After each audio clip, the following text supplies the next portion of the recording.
ஸ்ரீ ஸ்ரீ மகாபுண்ணியவே நமக. ஸ்ரீமதே ராமானுஜாய நமக. வால்மீகி ராமாயண வச்சனம். அயோத்தியா காண்டம். சர்க்கம் 38.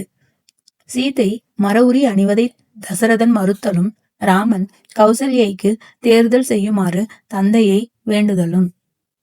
சீதாதேவி மரவுரியை உடுத்து கொண்டிருக்கையில் அங்குள்ள ஜனங்கள் எல்லாரும் அரசனை நிந்திக்க ஆரம்பித்தார்கள். அரசனும் தாங்க மாட்டாத மன வருத்தத்துடன், அடி கைகேயி, மெல்லியர் செல்வியான சீதை மரவுரி தரிப்பது யுக்தம் அன்று.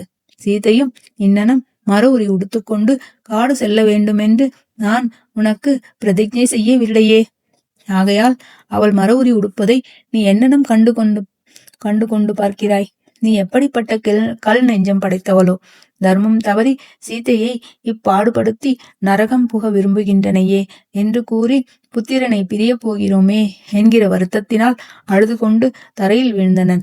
இன்னனம் வீழ்ந்த தந்தையை நோக்கி ராமன், தேவா, நான் வனம் போகிறேன். நீர் எனக்கு ஒரு வரம் அருளல் வேண்டும்.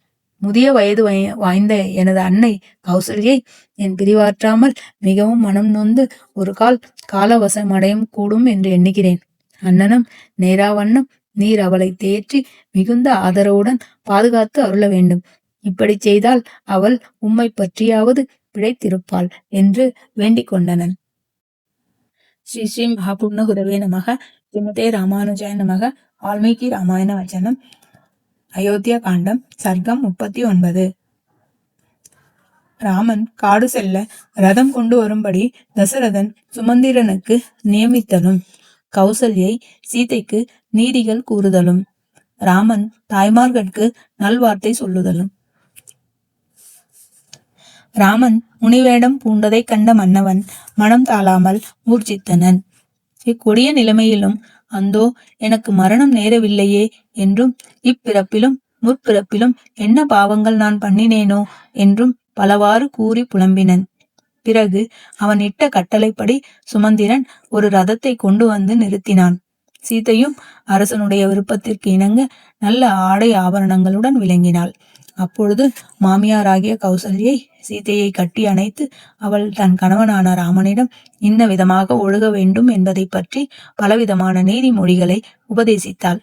சீதை அண்ணனமே நடந்து கொள்வதாக சொன்னதுமன்றி இன்னும் அதிகமான பதிவிரதா தர்மங்களை கூறி தான் எவ்விதத்திலும் கணவன் மனம் கோணாது நடந்து கொள்வதாக கூறினாள். பிறகு ராமன் கௌசல்யை பலவிதமாக தேற்றிவிட்டு தனது மற்ற தாய்மார்களிடத்திலும் சென்று வணங்கி தான் அவர்கள் விஷயத்தில் ஏதாவது அபராதம் செய்திருந்தால் தன்னை மன்னித்துக் கொள்ளும்படி வேண்டிக் கொண்டான். ராஜபத்னிகள் அனைவரும் மிகவும் வருத்தம் அடைந்து கூக்குரலிட்டு கதறி அழுதனர்.